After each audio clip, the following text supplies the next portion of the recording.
Carlos María Aquino López. Usted, una vez que haga uso de la palabra, tiene como tiempo máximo 15 minutos para exponer su visión acerca de la función del Ministerio Público, las propuestas suyas en caso de acceder al cargo. Concluida su exposición, los miembros del tribunal o los participantes en esta audición podrán formular las preguntas que consideren pertinentes. Tenga usted buen día y en uso de la palabra.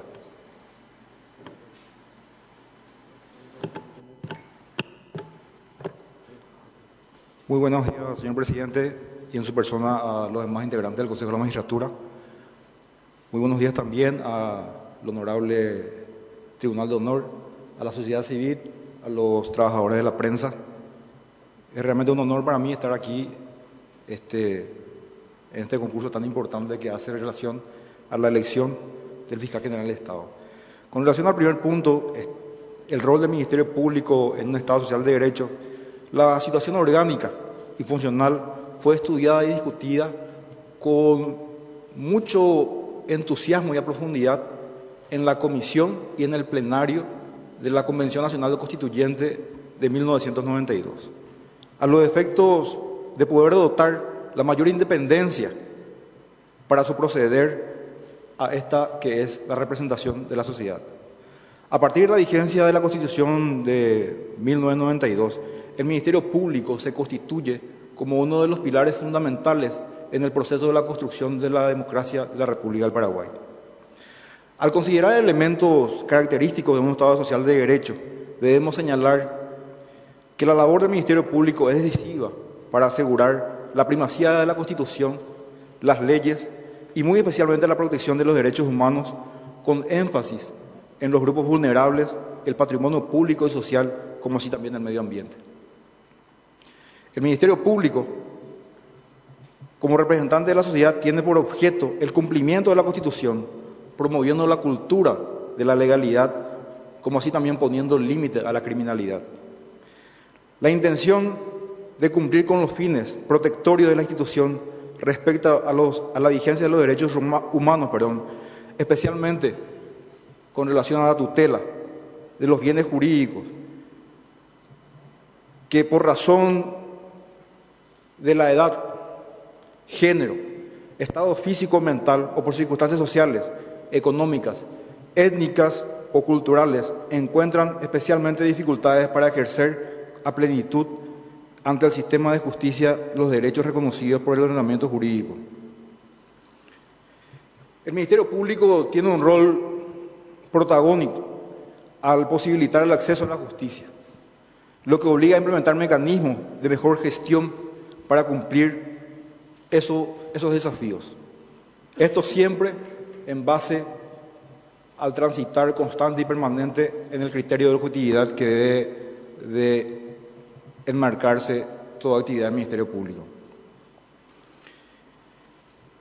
Una pregunta siempre desafiante es la percepción del Ministerio Público ante quien hace uso de la palabra, y no podemos dejar de analizar el plan estratégico del Ministerio Público y debemos de señalar que existen verdaderamente avances importantes. Esto en el afianzamiento institucional, la profesionalización de los agentes fiscales y demás funcionarios. Pero debo también señalar que existe aún un camino largo por transitar en el proceso de instalar credibilidad y confianza en la ciudadanía respecto a la gestión del Ministerio Público. Para ello, es necesario seguir avanzando en el fortalecimiento de los ejes temáticos de este plan estratégico y sumarle otros más. El acceso a la justicia, la gestión con calidad y la transparencia, enfatizando la ejecución de acciones en cuestiones como la persecución penal más eficaz, el gobierno abierto, las nuevas tecnologías y la mejora de las condiciones laborales de los agentes fiscales y funcionarios. En el aspecto del acceso a la justicia, el Ministerio Público ha dado un paso trascendental, sobre todo en la capital, donde ha implementado las fiscalías barriales. Esto, sin lugar a duda, requiere una mayor fortaleza en la implementación de los recursos presupuestarios al momento de fortalecer la gestión en estas unidades barriales. Pero también es preciso señalar que estas unidades fiscales barriales, vale la reiteración, solamente se da hasta la fecha en la capital. De manera que se deben buscar mecanismos para que la percepción de la ciudadanía o la fiscalía, la gestión del Ministerio Público, se acerque a la ciudadanía. Señalaba también que uno de los aspectos importantes a ser abordados en la gestión del Ministerio Público debería ser la persecución penal más eficaz. Para ello es de fundamental importancia el fortalecimiento institucional. Es un imperativo para alcanzar la eficacia en la persecución penal. Un punto relevante hoy día y de gran preocupación social es la que atañe a la delincuencia común, como así también a la criminalidad organizada. Los delitos como el robo, el hurto, la microcomercialización de drogas, la explotación sensual, el homicidio, entre otras cosas, afecta a la ciudadanía y como consecuencia de ello, incrementa la inseguridad en toda la sociedad. Por otro lado, la criminalidad organizada cobra aún más realce y relevancia por sus múltiples formas de actuar. Hace unos días nada más golpeaba a toda la República un asalto que se dio en Ciudad del Este, una transportadora de caudales, y la noticia hacía mención a que el 80 o 90% de los que cometieron este delito eran todas personas de origen brasilero, ¿verdad? Seguro que complicidad con algunos paraguayos también. Muy bien, sumado a estos delitos transnacionales, surgen y se presentan los delitos que hoy también hacen que volquemos la mirada hacia ellos. Y estos son la trata de blancas,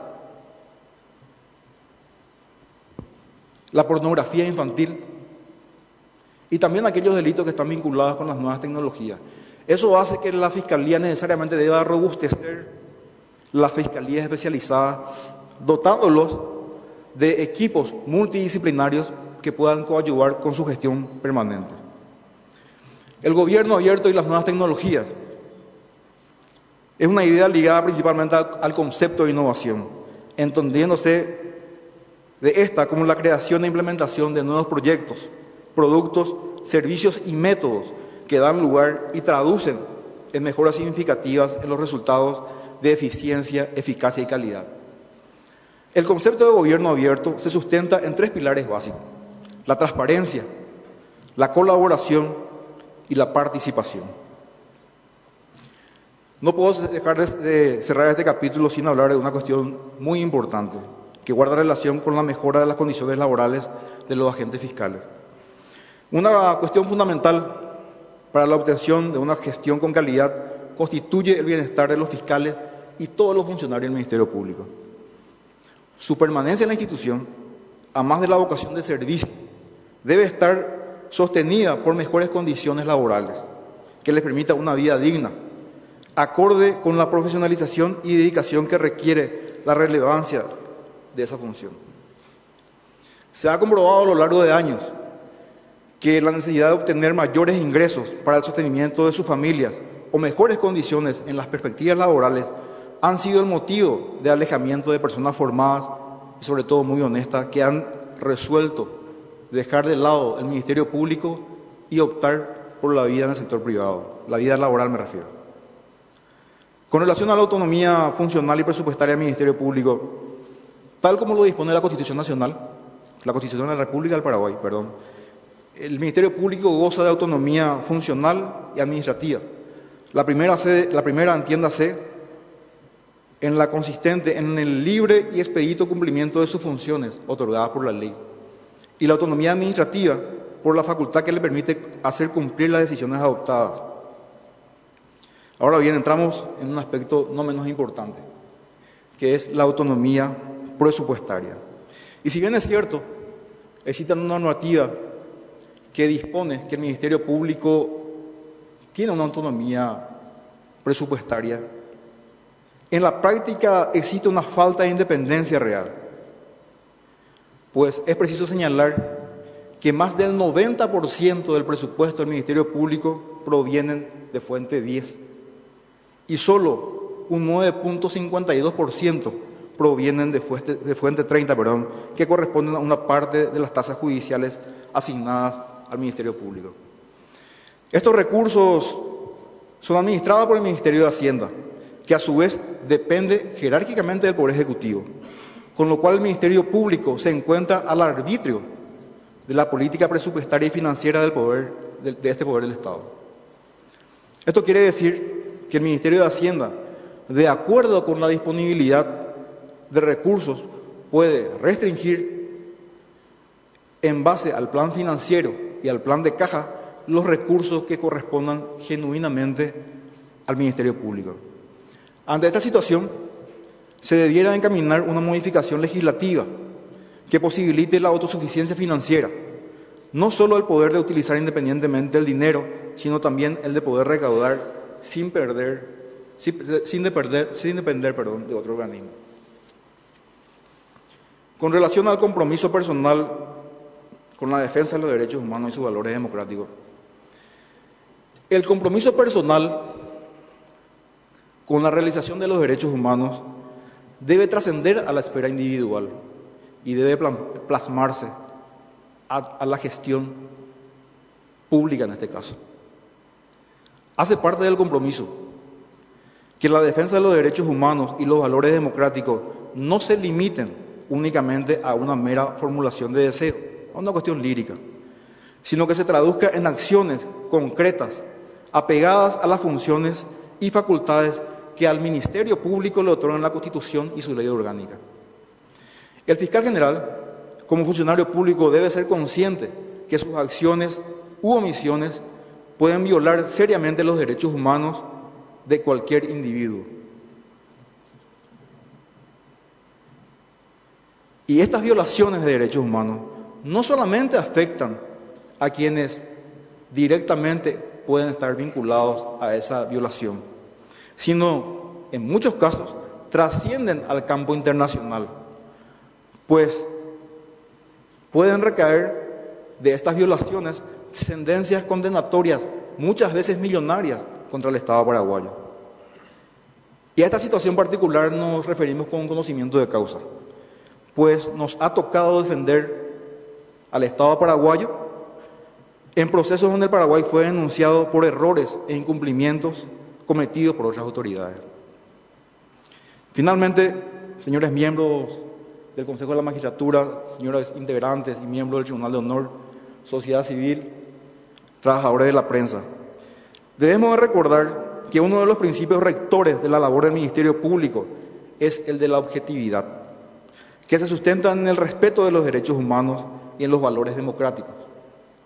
El deber del Ministerio Público es velar por estos derechos, garantizando la igualdad de las personas ante la ley, la presunción de inocencia y la seguridad jurídica. Ese es el compromiso que asumiría desde el rol constitucional asignado al Ministerio Público como defensor de la sociedad y en consecuencia de los derechos fundamentales consagrados en la Constitución Nacional. Señoras y señores, no debemos olvidar el rostro humano en cada una de las tareas que nos toque desempeñar. Nada más, señor presidente, muchas gracias. Muchas gracias, doctor Carlos Aquino López. Tiene la palabra el miembro del Tribunal de Honor que así lo deseare. ¿Alguna pregunta, alguna consulta al postulante? Tiene la palabra el doctor Enrique Sosa. Sí, usted había hablado del tema relativo a la autarquía presupuestaria, que es un problema que se da en todos los poderes, ¿verdad? Es el Ministerio de Hacienda, órgano competente para la recaudación y la distribución de las necesidades del Estado. ¿Usted cree que el Ministerio Público tendría que tener total autarquía, incluso percibiendo sus recursos? ¿O cuál es lo que plantea? Sí, profesor, si habláramos de una autarquía presupuestaria ya entraríamos en la necesidad de una reforma constitucional, ¿verdad? Y ante esa pregunta directa, mi convencimiento es que sí. El Ministerio Público debe tener una autarquía presupuestaria. Probablemente el escenario social y político en algún momento dado va a necesariamente hablar de una reforma constitucional. Creo pertinente que en ese estadio social y de derecho debería de plantearse esta posibilidad.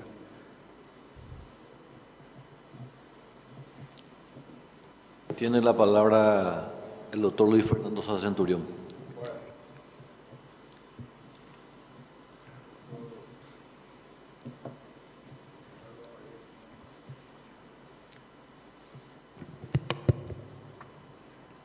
Realmente lo conozco y lo conozco mucho. Por eso le voy a hacer una pregunta que va a ser subjetiva. Que hasta este momento a todos los que le pregunté me han dado así una vuelta del camino de la noria, partiendo del mismo lugar y llegando al mismo lugar. La integridad, los valores como ser humano tiene que tener el fiscal general del Estado.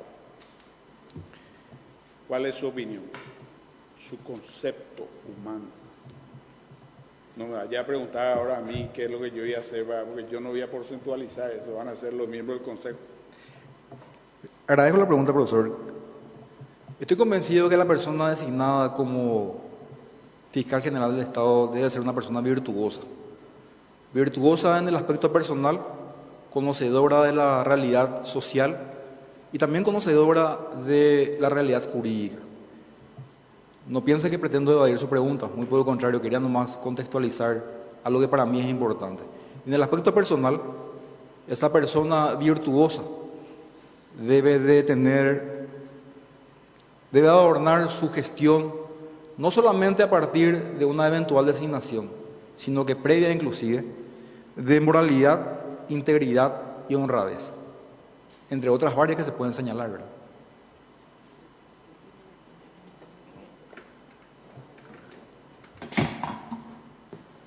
¿Está bien?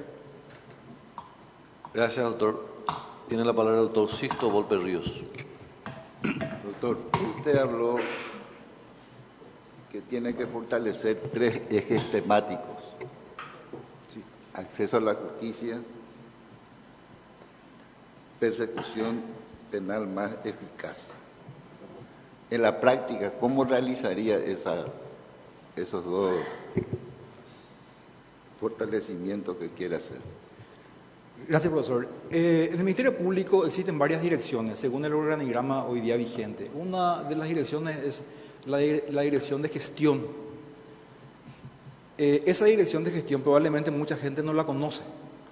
Entre varias de las normativas internas del Ministerio Público está la que obliga al fiscal adjunto a requerir informes, ya sea de modo semanal, mensual, trimestral y semestralmente.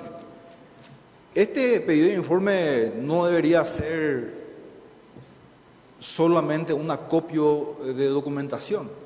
Debería de haber una instancia que pudiera analizar la actuación de cada uno de los fiscales, para que se pueda reflejar finalmente si el trabajo es eficaz en tiempo oportuno.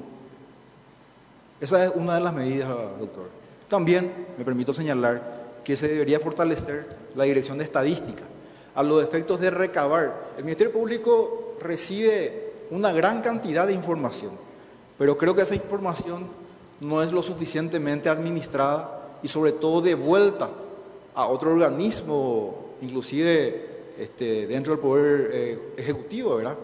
Hace pocos meses se creó el Viceministerio de Política Criminal, pero particularmente desconozco que haya una conectividad de trabajo en cuanto al acopio que se haga por parte del Ministerio Público, de la Policía Nacional o de otros estamentos de la sociedad que puedan visualizar cuál sería la política criminal para ciertos y determinados actos. Una cosita más. Habló también de gobierno abierto. Gobierno abierto.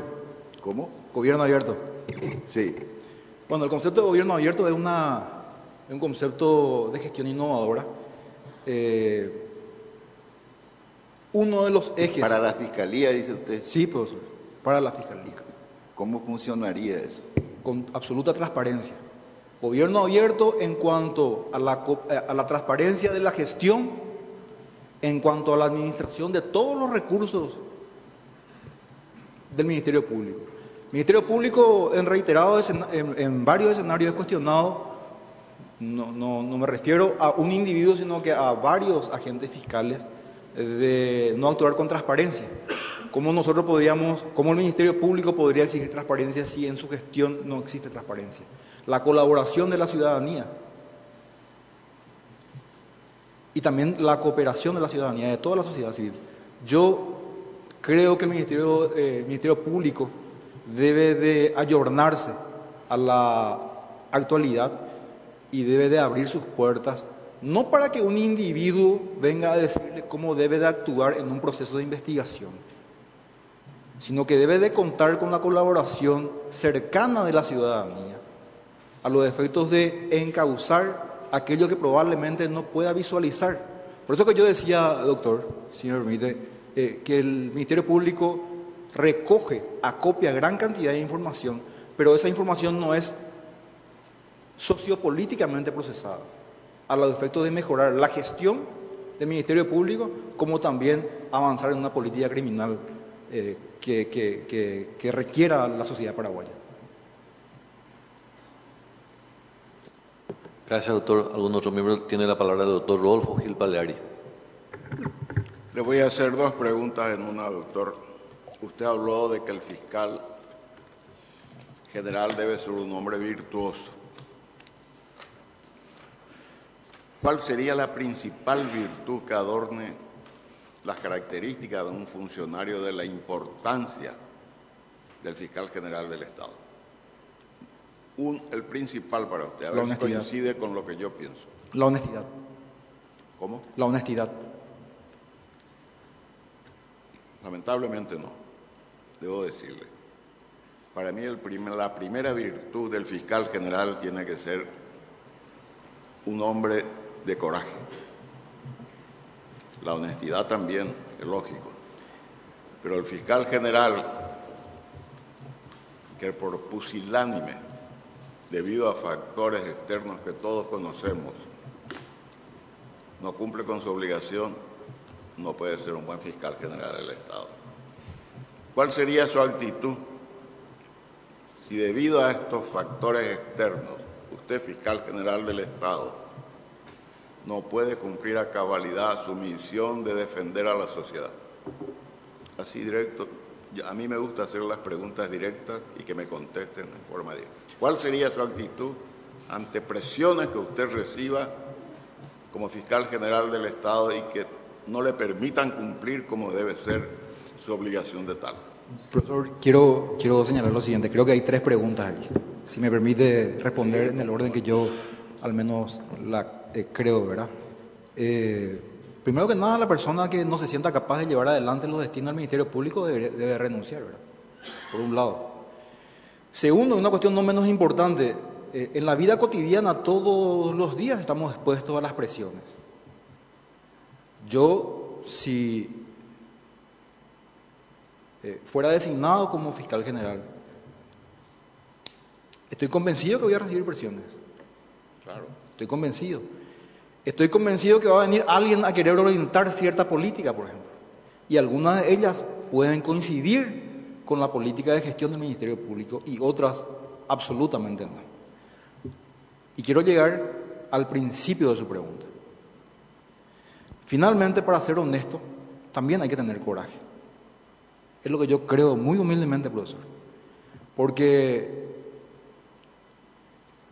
creo que el criterio del honesto, según mi percepción, tampoco soy dueño de la verdad, riñe con la personalidad del pusilánime. Eso es lo que yo creo, ¿verdad? Lógico. Hay que también tener coraje para ser honesto. Exactamente. En eso coincidimos. Pero para mí el primer requisito es tener un fiscal general corajudo, que cumpla a cabalidad con su misión de tal de defender los intereses de la sociedad. Y lógicamente la honestidad va, y después el conocimiento.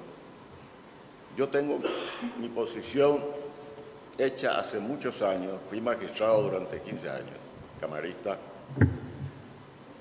y siempre he dicho que los 3 requisitos fundamentales para ser un buen magistrado, en este caso un buen fiscal general del Estado, son, primero, coraje, porque el juez brillante, intelectualmente y jurídicamente hablando, que no se anime a aplicar la ley como corresponde en el momento debido, no sirve para nada.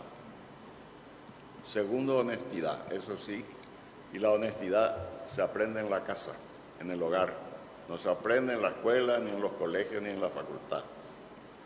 Y tercero, pongo el conocimiento, porque el conocimiento podemos adquirirlo leyendo, estudiando, consultando, con la experiencia que dan los años. Esas son las 3 características que yo entiendo deben adornar la personalidad de un magistrado judicial y, qué decir, de un fiscal general del Estado, que tiene una enorme responsabilidad, porque no es un cargo cualquiera el de fiscal general del Estado. Sin duda. Usted tiene que tener conciencia de eso. Si fuera fiscal general del Estado, tiene que saber que hay todo un país confiado en la función que usted va a desempeñar para defenderlo. Si fuera fiscal general del Estado, trataría de que nunca se agote la capacidad de diálogo, sin que el diálogo implique sometimiento o opresión, ni mucho menos sea signo o síntoma de una persona pusilánime. Correcto. Es un sistema, una forma de mantener la verticalidad. Gracias, presidente. Gracias, doctor Gil Paleari. ¿Algún otro miembro que hace uso de la palabra? Le vamos a formular algunas consultas del auditorio, doctor Carlos María Aquino. Sí. ¿Cuáles serían las medidas internas al Ministerio Público para lograr efectivamente un régimen de gobierno abierto? Bueno, básicamente trataría de que la tecnología cobre una función muy importante en el Ministerio Público. Hoy se siente que el Ministerio Público está disociado de la realidad social, de los requerimientos de la ciudadanía. La tecnología es un aspecto muy importante. La rendición de cuentas con total transparencia, el acceso a la ciudadanía de los procesos de contrataciones, de adjudicaciones y todo lo que englobe la administración de la cosa pública con total y absoluta transparencia y con la colaboración constante de toda la ciudadanía. La sociedad civil para eso es muy importante. Gracias, doctor. La siguiente pregunta. ¿Se siente usted capacitado para llevar adelante el cargo de fiscal general del Estado? Creo que hoy quedamos 102 postulantes. Humildemente creo que ninguna de las personas que han presentado su carpeta para este proceso de selección no se crean capaz. Para no eludir esa pregunta directa y responderla directamente, sí me siento capaz. Pero me permite hacer una acotación, presidente. Soy también consciente de que solo no lo voy a poder lograr. Para ello se necesita y se requiere un equipo. Y entiendo que dentro del Ministerio Público existen personas altamente calificadas que pueden colaborar a que la gestión del próximo fiscal, sea este varón o mujer, pueda resplandecer y darle satisfacción a toda la sociedad. La siguiente pregunta creo que guarda relación con la primera que hace referencia al gobierno abierto, pero voy a formularla igualmente. ¿Cuáles son las acciones concretas que como fiscal general del Estado tomaría para acercar al Ministerio Público a la ciudadanía? Sí, señalábamos que en nuestra capital tenemos la buena experiencia de las fiscalías barriales. Lastimosamente esta experiencia no se puede reprisar hasta hoy día, presumo que por cuestiones presupuestarias en otros departamentos de mucha densidad poblacional, ¿verdad? Pero mirando un poco en la región y otras experiencias, hemos encontrado que se han implementado la fiscalía en tu barrio, por decirlo un ejemplo, ¿verdad? ¿En qué consiste esto? Dotar una flota de vehículos o vehículos lógicamente adecuados para que este grupo de personas, sean estos fiscales, asistentes, vayan hacia los lugares más lejanos a los efectos de previo estudio de la zona, verificar si en esa zona, por dar un ejemplo, no quiero dar ejemplo porque alguien puede tomarlo mal, en un lugar concreto, ¿verdad?, que se haya notado que existió mucha cantidad de denuncias por violencia doméstica y ese grupo poblacional no tiene retorno porque la fiscalía en su departamento le queda muy lejos. La fiscalía puede tomar las carpetas de esas personas y concurrir con una fiscalía móvil a los efectos de brindar información de cómo ha avanzado su proceso, por un lado. Y si no fuera esa la necesidad, inclusive para interactuar con esos grupos sociales a los efectos de estar más cerca de ellos. Atendiendo, perdón, presidente, que delitos como la violencia doméstica existe un subregistro muy importante y elevado.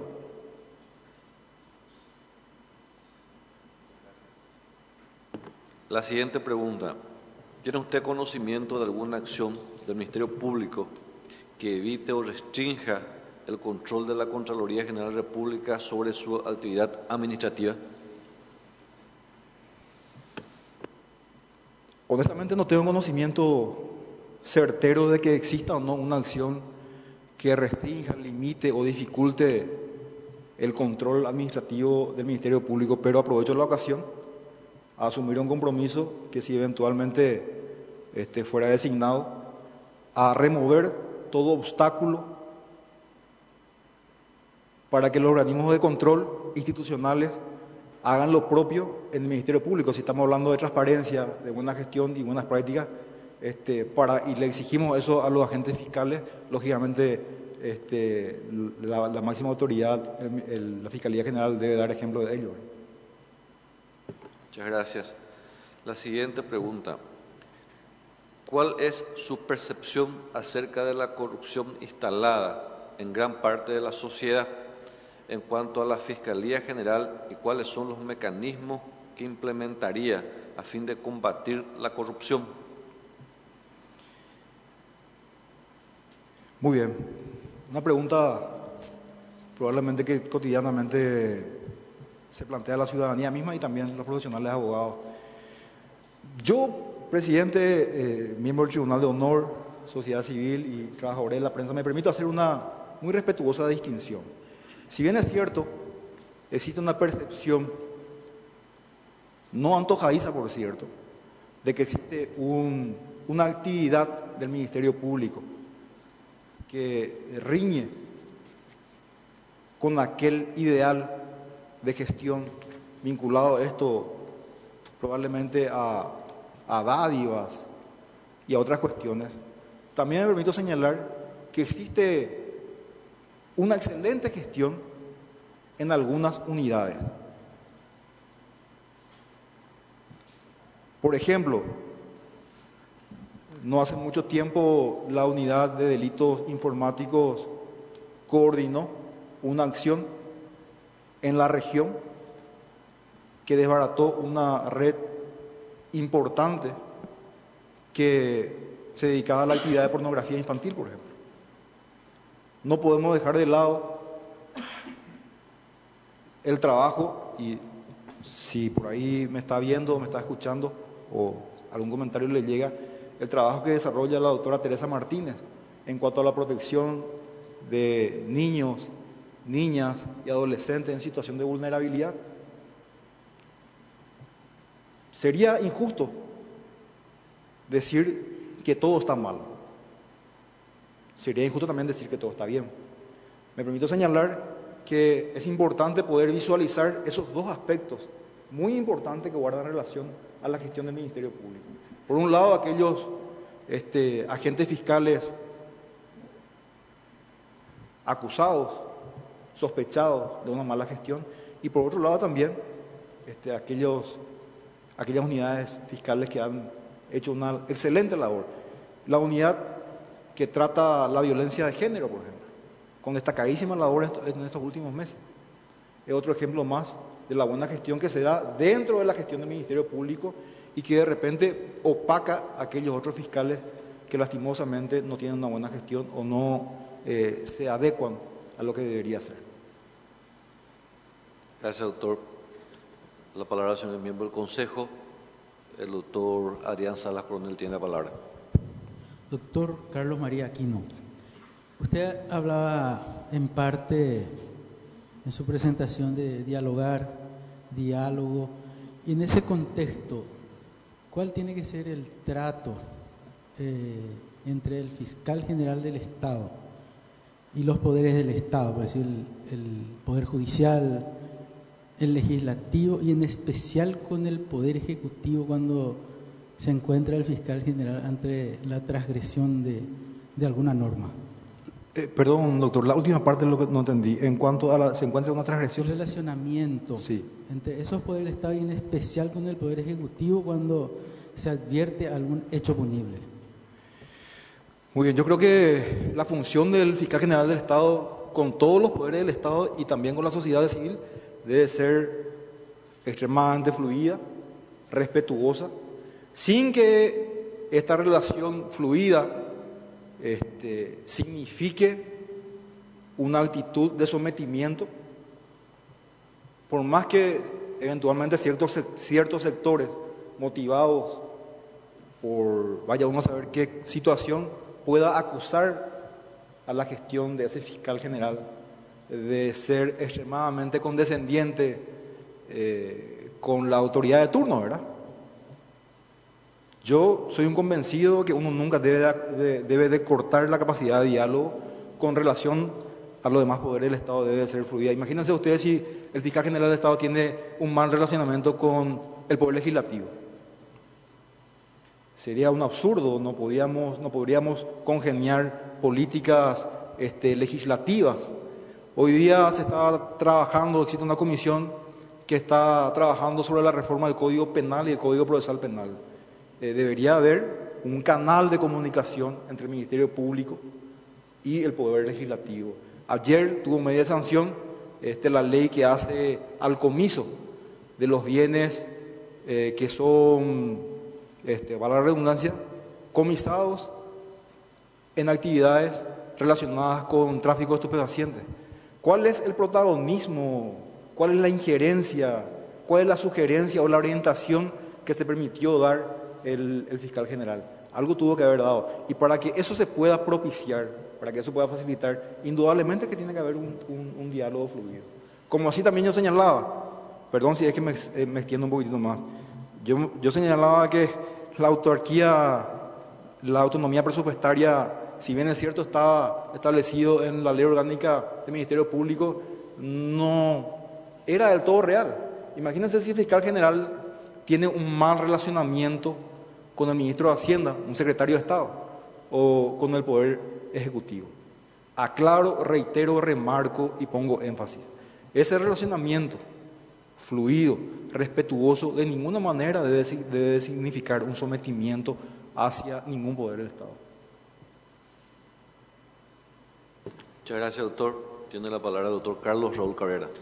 Doctor Carlos María Aquino, buenos días. Sí, buen día, doctor. Muchos abogados han manifestado en estos últimos días que cuando están en el rol de defensores, está imputada una persona, se sienten vulnerados sus derechos al principio de la inocencia porque observan de que eventualmente cuando van las causas el fiscal tiene mayor acceso al juez y en consecuencia cuando va a ejercer su defensa o se pospone la audiencia o no es recibido por el propio fiscal sino por el asistente fiscal, ¿cómo usted compatibilizaría su actuación como fiscal general del Estado para garantizar el principio de igualdad y el principio de inocencia también del imputado y de la víctima, atendiendo también a los principios rectores de los derechos humanos que veo en su currículum que está plasmado?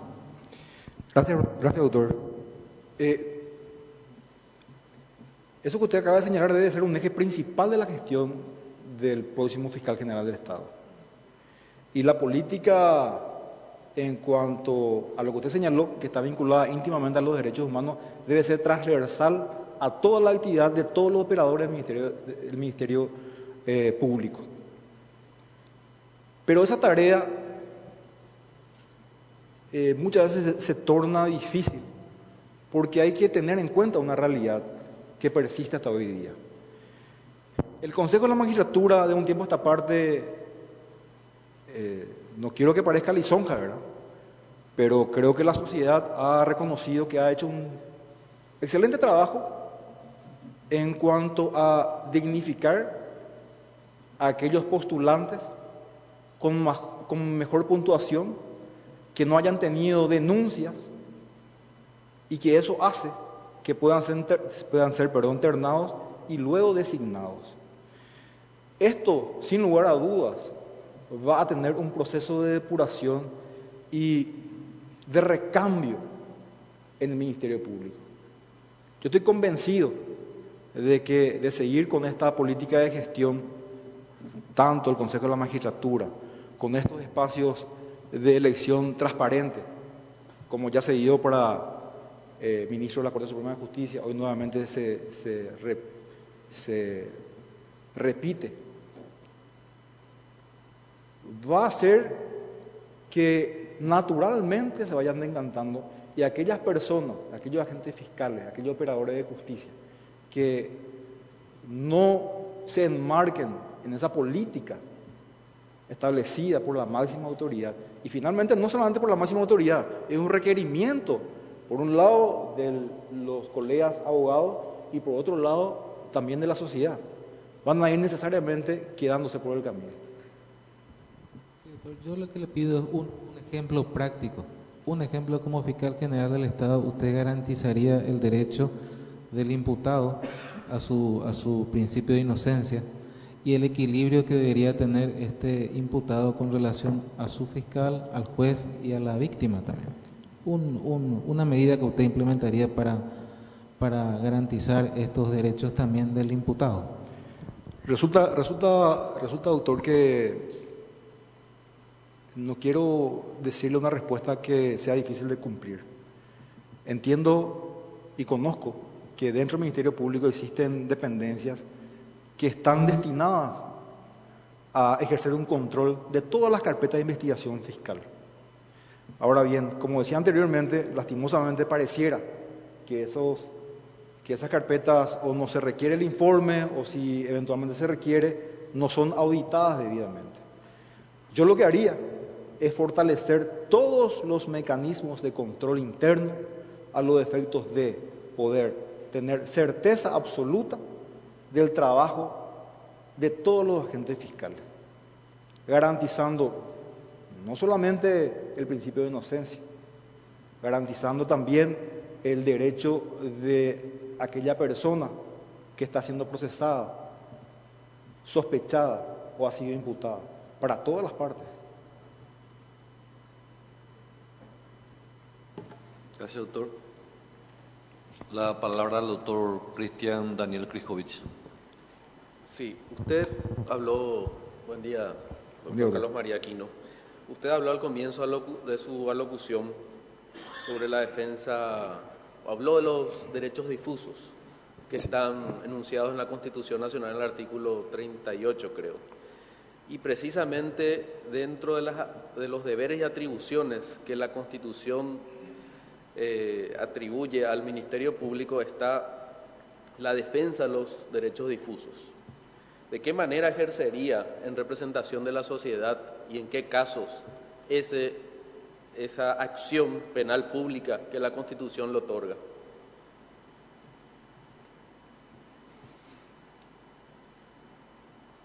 ¿Qué caso concreto me dice, doctor? No, ¿y en qué casos concretos usted ejercería la defensa de los derechos difusos en representación de la sociedad? Medio ambiente. Sí, no, lo que pasa que la normativa señala intereses difusos y también medio ambiente, por eso que no entendía muy bien. Lógicamente, el medio ambiente hoy es uno de los bienes más preciados, no solamente de los habitantes de la República del Paraguay, sino que de todo el mundo, ¿verdad? Recientemente teníamos serios cuestionamientos sobre las actividades de ciertas curtiembres, también procesadoras de combustible. Potenciaría, al caso concreto que usted va, la unidad que investiga y persigue aquellos delitos, por ejemplo, contra el medio ambiente. Dotarles de toda la infraestructura que ellos requieren. Hoy en día, según los informes de organizaciones gubernamentales, tenemos una gran cantidad de deforestación en el departamento de Canindeyú, ¿verdad? En el departamento de Canindeyú existe un fiscal del medio ambiente, pero lastimosamente no tiene todas las herramientas para que pueda ejercer con propiedad y efectividad su labor, ¿verdad? No tiene, por ejemplo, una cuestión que debería de dotarle el Ministerio Público, estudios satelitales sobre la densidad de bosques y el avance en la deforestación de los mismos, por ejemplo, ¿verdad?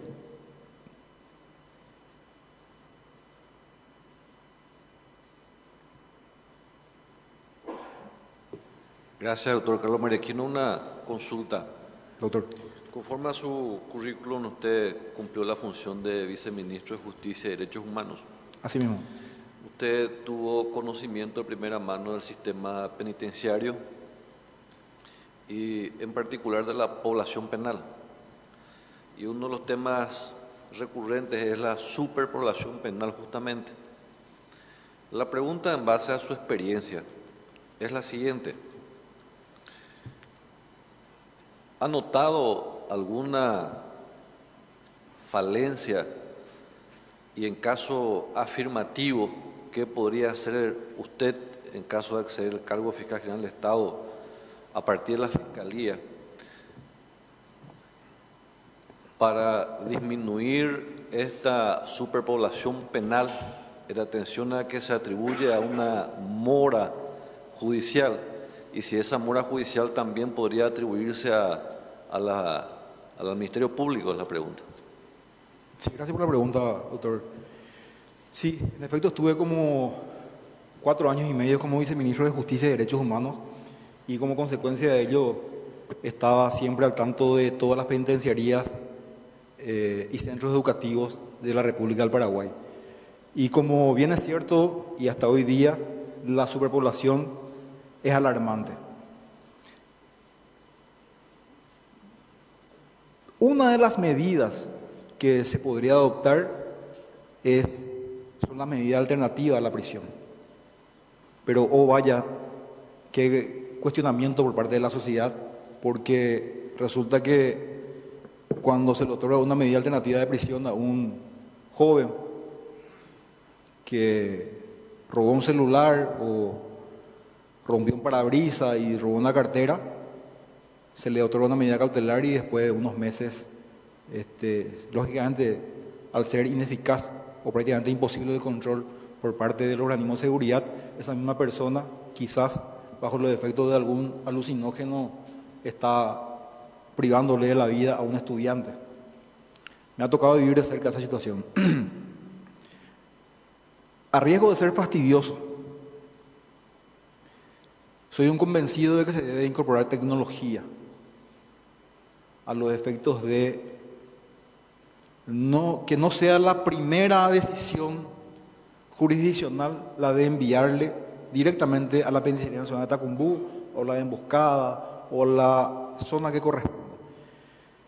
Existen muchísimos mecanismos de control tecnológico que hacen que una persona restrinja su salida y que esté controlada informáticamente, o que permita la salida en ciertos horarios de estas personas, a los efectos de controlar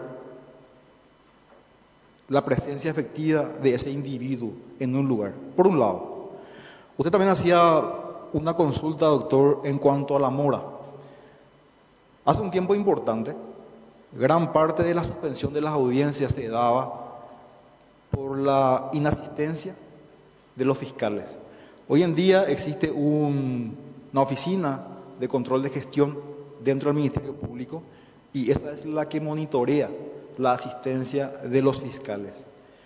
Esa información no pasa por la unidad 1, 7, 8, 9 o 15, si dáramos el ejemplo de la capital, sino que es una información que directamente va desde el juzgado, en la hipótesis planteada de la inasistencia de un agente fiscal, directamente al Ministerio Público, a la Fiscalía General, no va a la unidad.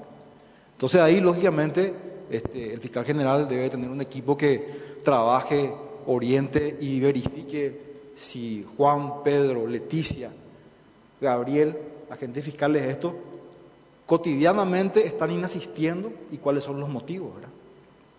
Yo creo que esos son los mecanismos que pudiera adoptarse a fin de diligenciar o agilizar los procesos judiciales y la implementación de mecanismos tecnológicos a los efectos de descomprimir la gran cantidad de personas hoy día hacinadas en la penitenciaría, ¿verdad? Porque no debemos de olvidar que el 98%, pero voy a disminuir un poco el porcentaje, el 92% de todas las personas privadas de libertad hoy en día están sospechadas.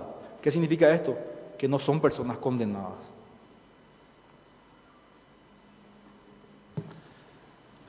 Gracias, doctor.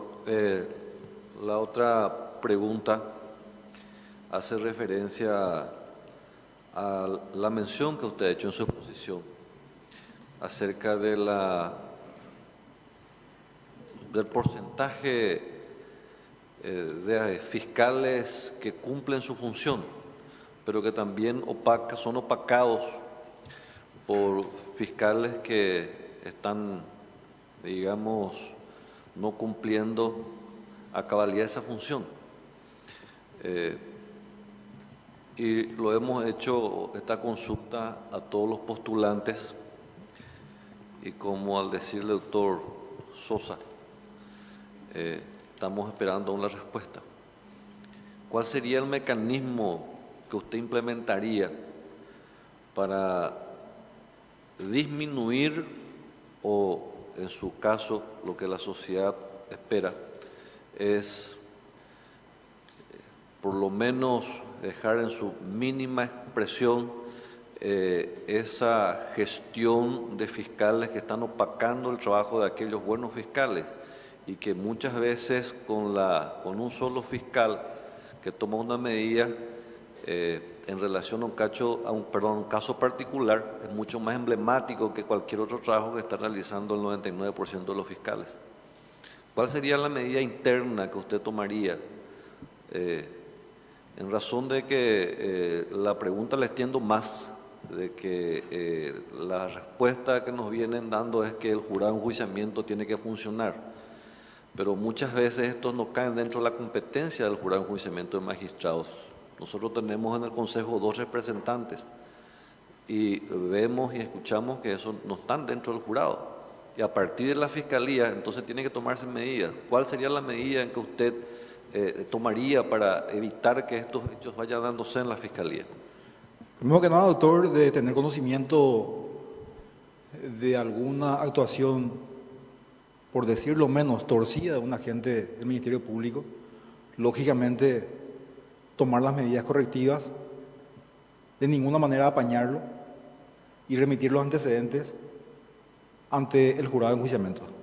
Perdón, esa es una medida que hoy se viene implementando. Sí. ¿A usted le parece que no existe nada que reformar en el Ministerio Público en relación a a ese hecho particular, porque mencionamos que hay 500 fiscales, 6.000 funcionarios, Sí. y la información pareciera que no llega al fiscal general del Estado, según la misma denuncia que están formulando los postulantes. Es la consulta que le hago. ¿A usted le parece esperar la información o tendría que implementarse algo más? Es la consulta puntual. Sí, doctor. Quería llegar a eso finalmente. Fortalecer y robustecer el Departamento de Auditoría y Control de Gestión, que es un poco la que debería estar monitoreando en coordinación con los fiscales adjuntos y lógicamente de puertas abiertas, tanto para la sociedad civil y para los profesionales, por un lado. Y quiero, no sé si está respondida la pregunta de alguna manera. Primero que nada, no apañarle a nadie, fortalecer y robustecer esa dirección que yo creo que es absolutamente importante. La persona que ocupe ese lugar, esa dirección, debe de ser una persona de la más absoluta confianza del fiscal general.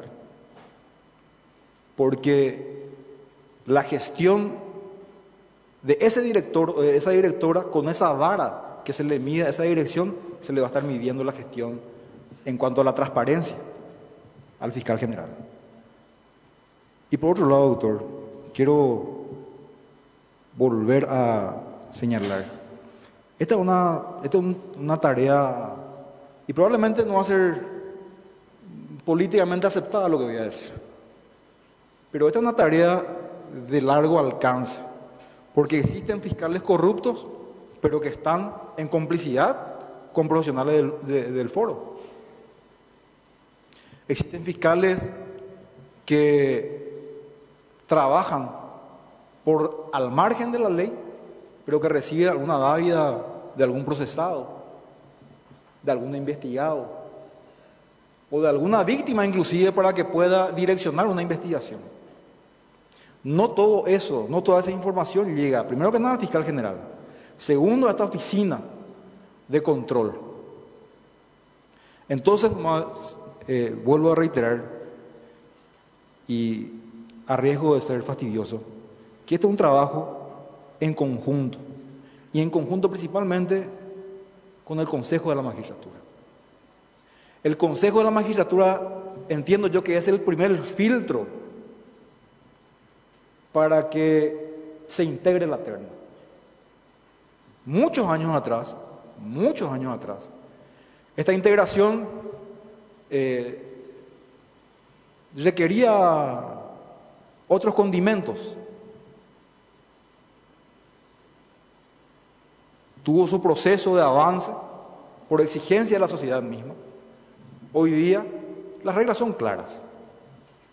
La sociedad sabe, los magistrados saben, los agentes fiscales conocen el reglamento y las reglas son claras.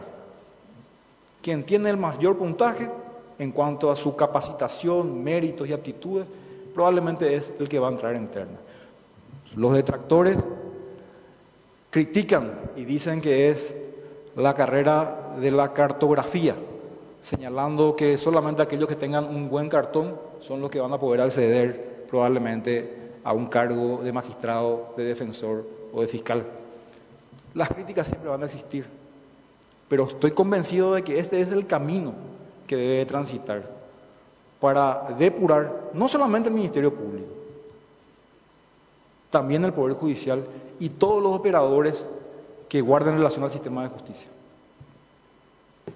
Muy bien, muchas gracias, doctor Carlos María Aquino. Ya no tenemos preguntas para usted. Hemos concluido con su exposición la jornada de la fecha. El Consejo de la Magistratura le está informando la siguiente etapa en este proceso de selección. Agradecemos nuevamente a Paraguay TV, a TV Cámara, a Radio Cámara, a Radio Nacional del Paraguay, la transmisión en vivo.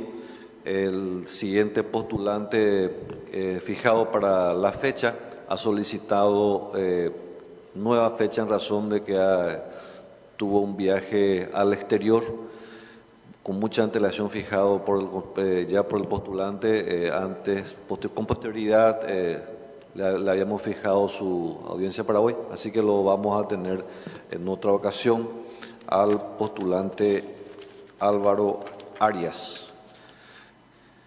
Muchas gracias a todos. Nuestro agradecimiento para los miembros del Tribunal de Honor por su apoyo permanente. Que tengan muy buenos días.